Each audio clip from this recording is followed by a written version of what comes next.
Unit की शुरुआत कर रहे हैं और वो आपके पेपर फर्स्ट में यूनिट नंबर 5 है और इस यूनिट का नाम है mathematical reasoning and aptitude.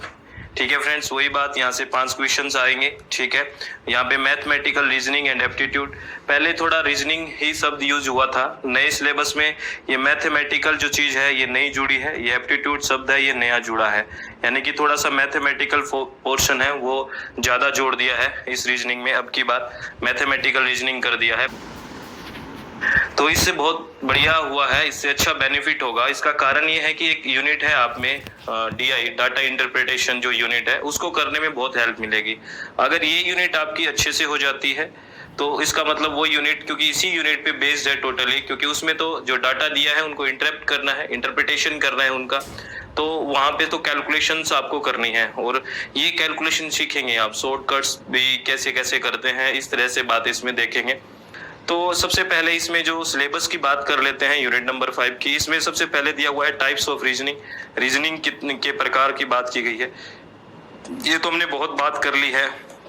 Reasoning verbal हो गया, नॉन वर्बल भी होती है, ठीक है, जो वर्ड्स से होंगी वो वर्बल होंगी, जहाँ शब्द होंगे या वर्ड्स होंगे वो वर्बल होगी, नॉन वर्बल वहाँ जहाँ पे शब्द नहीं होंगे, ये हमने जो कम्युनिकेशन था वहाँ भी पढ़ा था। ठीक है, और रीजनिंग एनालिटिकल रीजनिंग भी होती है और लॉजिकल रीजनिंग भी होती है, ये बात करी थी हमने। एनालिटिकल रीजनिंग वो होती है जहाँ पे डाटा आपके पास होंगे और लॉजिकल रीजनिंग वहाँ होती है जहाँ पे लॉजिक होगा, डाटाज आपके पास नहीं होंगे।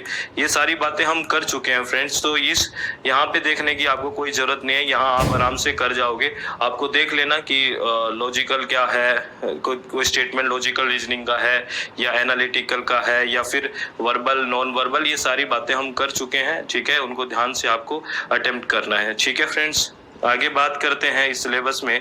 आगे है number series, letter series, code and relationship. जो नंबर सीरीज है, लेटर सीरीज और कोड है, यहाँ से एक क्वेश्चन 100% आता है, इन तीनों में से एक क्वेश्चन 100% आता है, कोई भी मतलब रोक ही नहीं सकता, आज तक तो आया है। ठीक है फ्रेंड्स, तो आएगा ही आएगा। तो नंबर सीरीज के बारे में हम बात करेंगे। नंबर सीरीज आप समझ रहे हो ना, कि नंबर लिख दिया 2 5 7 8 कि आगे वाला नंबर कौन सा होगा या बीच का नंबर मिस कर देते हैं, तो ये नंबर सीरीज से हम शुरुआत करेंगे कि नंबर सीरीज क्या होती है, क्योंकि पहला अपना लेक्चर नंबर सीरीज पे ही आएगा।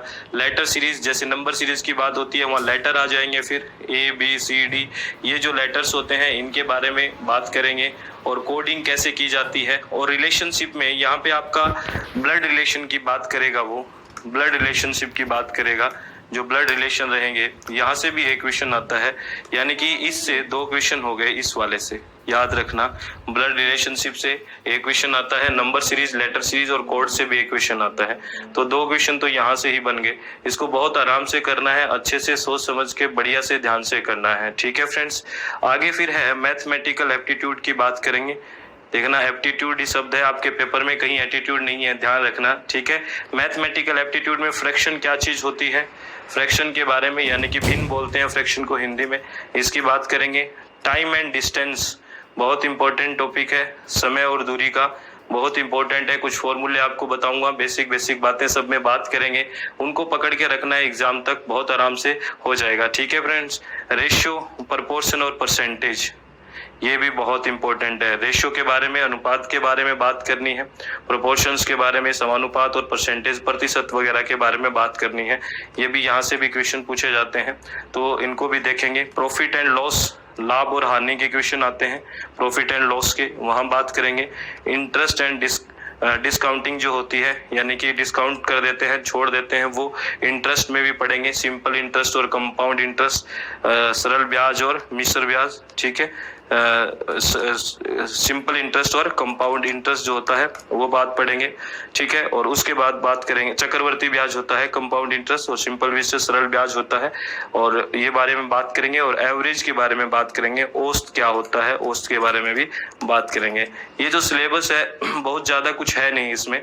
ठीक है, इसमें क्वेश्चंस प्रैक्टिस का मेन रोल रहेगा, मैं आपको बहुत बेसिक बातें जो इनको करने के लिए जरूरी है वो एक एक बात को मैं डिस्क्राइब कर दूंगा आपको।